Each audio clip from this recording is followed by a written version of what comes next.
વિદ્યાર્થી મિત્રો, ઓનલાઈન શિક્ષણની અંદર આપ સૌ વિદ્યાર્થી મિત્રોનું સ્વાગત છે.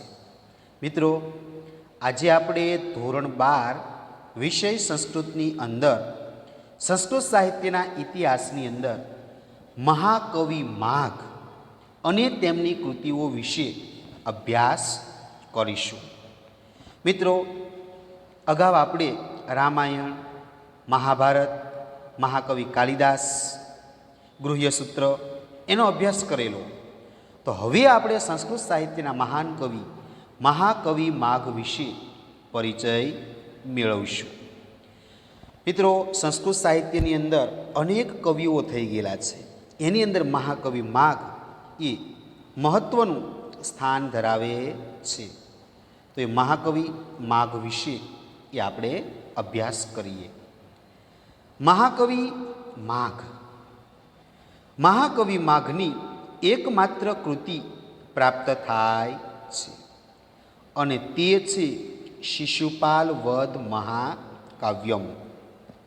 આ સુંદર અને સરસ મહાકાવ્યના રચયિતા મહાકવિ માઘના જીવન વિશે આપણી પાસે વધારે વિગતો નથી, છતાં એમનો ઇતિહાસ ઈસવીસનની 7મી થી 10મી સદી વચ્ચેનો મનાય છે.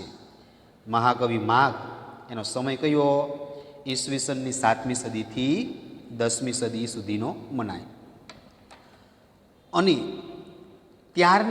અત્યારના ગુજરાત અને રાજસ્થાનની સરહદે આવેલા ભિન્નમાલ કે શ્રીમાલ એમનું વતન મનાય છે. તેઓ શ્રીમાળી બ્રાહ્મણ હતા. સંસ્કૃતના મહાકાવ્યોમાં આની ગણતરી થાય છે. આમાં 20 સર્ગ છે.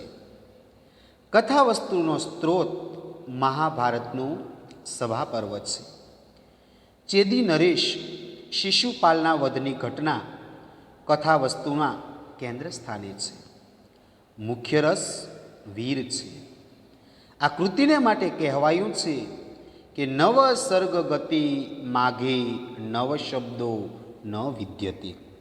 અર્થાત માઘે રચેલા શિશુપાલના 9 સર્ગો જ્યારે વાંચીને પૂરા થાય છે ત્યારે વાંચનારી દરેક વ્યક્તિને માટે કોઈ નવો શબ્દ જાણવાનો રહેતો નથી. એવી જ રીતે આ મહાકાવ્યને માટે કહેવાયું છે કે આને વાંચતા વાંચતા આખી જિંદગી પસાર થઈ જાય એમ છે.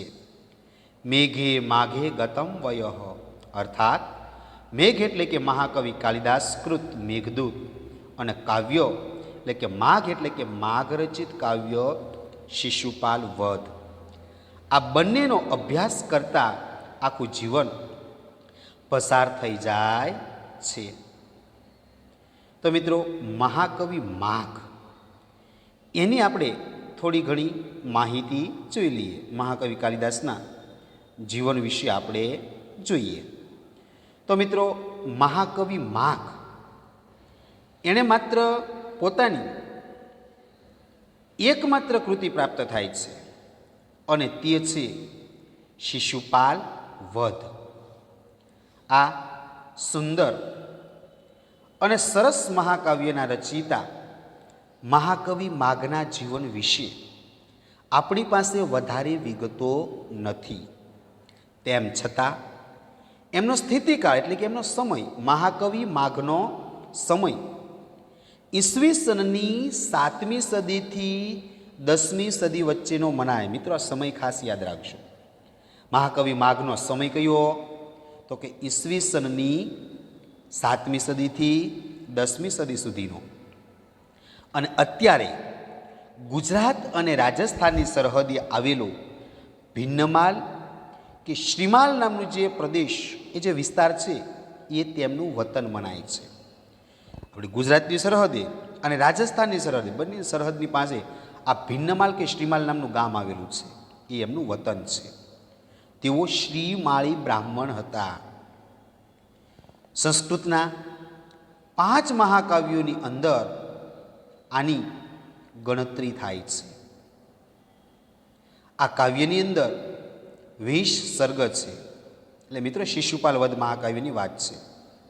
આ શિશુપાલ વધની અંદર 20 વિભાગો છે. કથાવસ્તુ છે એનો મુખ્ય સ્ત્રોત, એનો આધાર એ જે મહાભારતનું જે સભા પર્વ છે એ છે કે ભાઈ ચેદી નરેશ શિશુપાલ એનો જે વધ થાય છે એ ઘટના એ કથાવસ્તુના કેન્દ્રમાં રાખી છે. મુખ્ય રસ વીર રસ છે.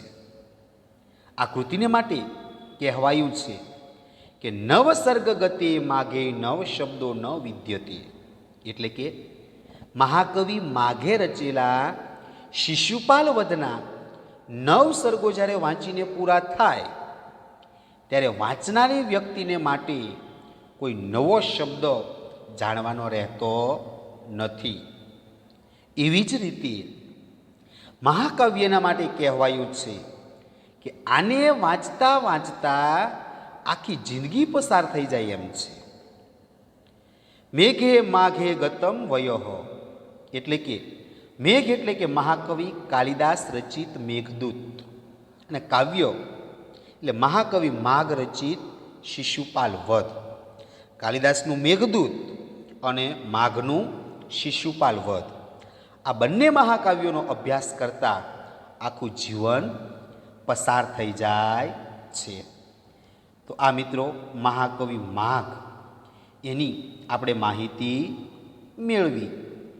ત્યારબાદ મિત્રો આગળ જોઈએ મહાકવિ માઘનું કાવ્ય શિશુપાલ વધ. એ શિશુપાલ વધનું આપણે કથાનક જોઈએ. વાસુદેવ દ્વારકાની અંદર રહે છે. વાસુદેવ એટલે શ્રી કૃષ્ણ ભગવાન દ્વારકાની અંદર રહે છે. એક દિવસ ત્યાં નારદજી પધારે છે. નારદ ઇન્દ્રનો સંદેશો લઈને આવ્યા છે. તેઓ શ્રી કૃષ્ણને સંદેશો સંભળાવતા કહે છે કે શિશુપાલની કનડગત ખૂબ વધી ગઈ છે, તેથી એનો વધ કરવો પડે એમ છે. શ્રી કૃષ્ણ આ સંદેશો સાંભળી લે છે. આ બાજુ યુધિષ્ઠિર રાજસૂય યજ્ઞ કરવાના હોય અને શ્રી કૃષ્ણને ત્યાં જવાનું છે.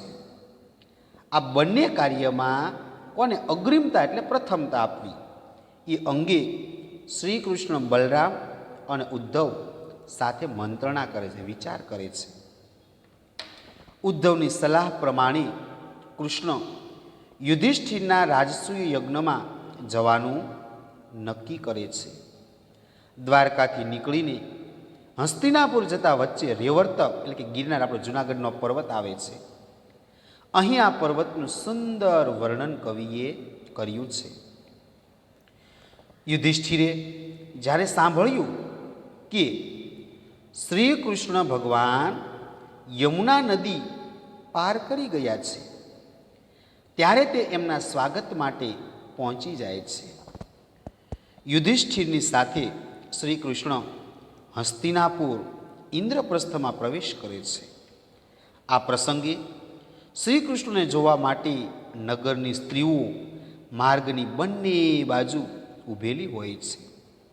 કવિ માઘે આ સ્ત્રીઓ અને તેમના મુખ ઉપર પ્રગટતા ભાવોનું સુરેખ એટલે કે સારી રીતે વર્ણન કર્યું છે અને પોતે મહાકવિ છે એ વાતને પુરવાર કરી બતાવ્યું છે.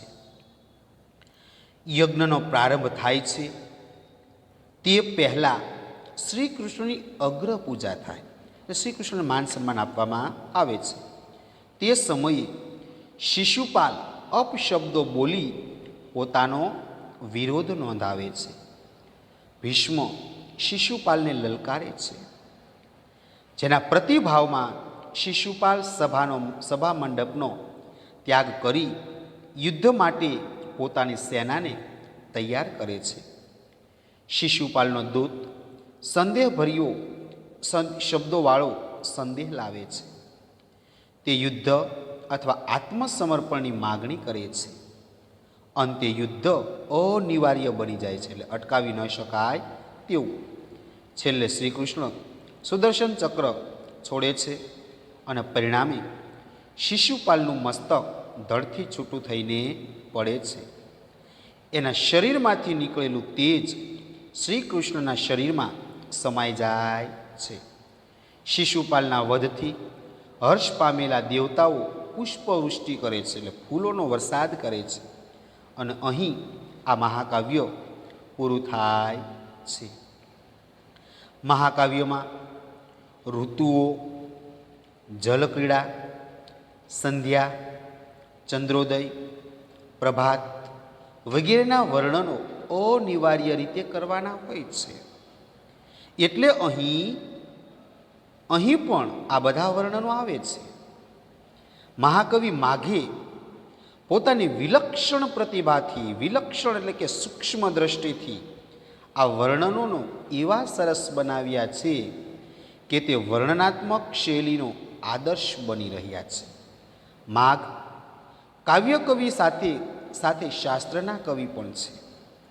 અને એ કારણે આ મહાકાવ્યમાં ડગલે ને પગલે એમનું શાસ્ત્રનું જ્ઞાન પ્રગટ થતું રહે છે. એમના માટે સૈન્યનું યુદ્ધ અને મહાકાવ્યની રચના બંને કાર્યો સરખા જ છે. બંને ક્ષેત્રમાં એમની પ્રતિભા એક સરખી રીતે ગતિ કરી શકે છે. આ કારણે શિશુપાલ વધ મહાકાવ્યને સંસ્કૃતના પંચ મહાકાવ્યોમાં મહત્વનું સ્થાન પ્રાપ્ત થયેલું છે. તો મિત્રો, મહાકવિ માઘનું એનું શિશુપાલ વધ મહાકાવ્ય છે, એની આપણે સમજૂતી જોઈએ. મિત્રો, શિશુપાલ વધ વિશે પરિચયાત્મક નોંધ લખો અથવા ટૂંક નોંધ લખો. 4 માર્ક્સની અંદર આ પ્રશ્ન આપણે બોર્ડની અંદર પૂછાય છે. તો એ જોઈએ કે ભાઈ વાસુદેવ એટલે શ્રી કૃષ્ણ ભગવાન એ દ્વારકાની અંદર રહે છે. એક દિવસ નારદજી દ્વારકાની અંદર કૃષ્ણ ભગવાનની પાસે આવે છે. નારદ ઇન્દ્રજીનો સંદેશો લઈને આવ્યા છે. તેઓ શ્રી કૃષ્ણને સંદેશો સંભળાવતા કહે છે કે શિશુપાલની કનડગત એટલે કે એની હેરાન પરેશાની કરવાની જે વૃત્તિ એ ખૂબ વધી ગઈ છે અને તેથી એ શિશુપાલનો વધ કરવો પડે એમ છે. આવો સંદેશો નારદજી શ્રી કૃષ્ણને આપે છે. શ્રી કૃષ્ણ આ સંદેશો સાંભળી લે છે. બીજી બાજુ યુધિષ્ઠિર રાજસૂય યજ્ઞ કરવાના હોય અને શ્રી કૃષ્ણને ત્યાં જવાનું છે. આ બંને કાર્યમાં કોને અગ્રિમતા આપવી, કોને પ્રથમતા આપવી એ અંગે શ્રી કૃષ્ણ, બલરામ અને ઉદ્ધવ આ ત્રણેય મંત્રણા વિચાર કરે છે. ઉદ્ધવની સલાહ પ્રમાણે કૃષ્ણ યુધિષ્ઠિરના રાજસૂય યજ્ઞમાં જવાનું નક્કી કરે છે. દ્વારકાથી નીકળીને હસ્તિનાપુર જતી વખતે વચ્ચે રેવર્તક ગિરનાર પર્વત આવે છે. એ ગિરનાર એટલે કે આપણે જૂનાગઢનો ડુંગરો, એ ગિરનાર પર્વત છે એનું આ પર્વતનું સુંદર વર્ણન એ કવિએ કર્યું છે. યુધિષ્ઠિરને જ્યારે સાંભળ્યું કે શ્રી કૃષ્ણ યમુના નદીને પાર કરી હસ્તિનાપુર આવી રહ્યા છે, એટલે યમુના નદી પાર કરી ગયા, એટલે ત્યારે તે એમના સ્વાગત માટે એ સામા જાય છે. એ ત્યાં પહોંચી જાય છે. યુધિષ્ઠિરની સાથે શ્રી કૃષ્ણ હસ્તિનાપુર એટલે કે ઇન્દ્રપ્રસ્થ નગરીની અંદર પ્રવેશ કરે છે. આ પ્રસંગે શ્રી કૃષ્ણને જોવા માટે નગરની જે સ્ત્રીઓ છે એ રસ્તાની બંને બાજુ ઊભેલી હોય છે. કવિ માઘે આ સ્ત્રીઓ અને તેમના મુખ ઉપર જે પ્રગટ થતા જે ભાવો એનું ખૂબ જ સારી રીતે વર્ણન કરેલું છે. અને પોતે મહાકવિ છે એ વાતને અહીં પુરવાર કરી બતાવી, એ સાબિત કરી બતાવ્યું છે. આ શૃંગાર રસનું વર્ણન કરી ત્યારબાદ યજ્ઞનો પ્રારંભ થાય છે, યજ્ઞ શરૂ થાય છે. એ પહેલાં શ્રી કૃષ્ણની અગ્રપૂજા, મુખ્ય અતિથિ તરીકે, મુખ્ય મહેમાન તરીકે એની પૂજાવિધિ કરવામાં આવી. તે સમયે શિશુપાલ એ અપશબ્દો બોલી અને પોતાનો વિરોધ નોંધાવે છે. ભીષ્મ શિશુપાલને લલકારે છે કે શિશુપાલ સમજી જા. જેના પ્રતિભાવમાં એના બદલા રૂપે શિશુપાલ સભાનો મંડપનો ત્યાગ કરી અને યુદ્ધ માટે પોતાની સેનાને તૈયાર કરે છે. શિશુપાલનો દૂત સંદેહભર્યો શંકાવાળા શબ્દોવાળો એક સંદેશો લઈને આવ્યો. તે યુદ્ધ અથવા આત્મસમર્પણની માગણી કરે છે. અંતે યુદ્ધ અનિવાર્ય, અટકાવી ન શકાય તેવું બની જાય છે. છેલ્લે શ્રી કૃષ્ણ સુદર્શન ચક્ર છોડે છે અને પરિણામે શિશુપાલનું મસ્તક ધડથી છૂટું થઈને પડે છે. એના શરીરમાંથી નીકળેલું તેજ એ શ્રી કૃષ્ણના શરીરની અંદર સમાઈ જાય છે. શિશુપાલના વધથી હર્ષ પામેલા, આનંદ પામેલા દેવતાઓ પુષ્પવૃષ્ટિ કરે છે, ફૂલોનો વરસાદ આકાશમાંથી કરે છે. કારણ શિશુપાલ બધાને હેરાન કરતો. શિશુપાલ રાક્ષસનો નાશ થયો એટલા માટે. અને અહીં આ મહાકાવ્ય પૂરું થાય છે. હવે આજે શિશુપાલવધ મહાકાવ્ય છે એની અંદર ઋતુઓનું વર્ણન છે, જલ ક્રીડાઓનું વર્ણન છે, સંધ્યા સમયનું વર્ણન છે, ચંદ્રોદય, ચંદ્ર જે ઉગે છે એનું વર્ણન છે, પ્રભાત, વહેલી સવાર વગેરેના વર્ણનો અનિવાર્ય રીતે કરવાના હોય છે. જે મહાકાવ્ય હોય એમાં આ બધા વર્ણનો ફરજિયાત હોવા જોઈએ. અલગ અલગ ઋતુઓ હોવી જોઈએ, પાણીનું વર્ણન હોવું જોઈએ, સંધ્યા, ચંદ્રોદય, સવાર, આ બધા વર્ણનો એ મહાકાવ્યના લક્ષણની અંદર મુખ્ય છે. એટલે અહીં પણ આ બધા વર્ણનો આવે જ છે. એટલે મહાકવિ માગે પોતાની વિલક્ષણ સૂક્ષ્મ બુદ્ધિથી આ વર્ણનોને એવા સરસ બનાવ્યા છે કે તે વર્ણનાત્મક શૈલીના આદર્શ બની રહ્યા છે.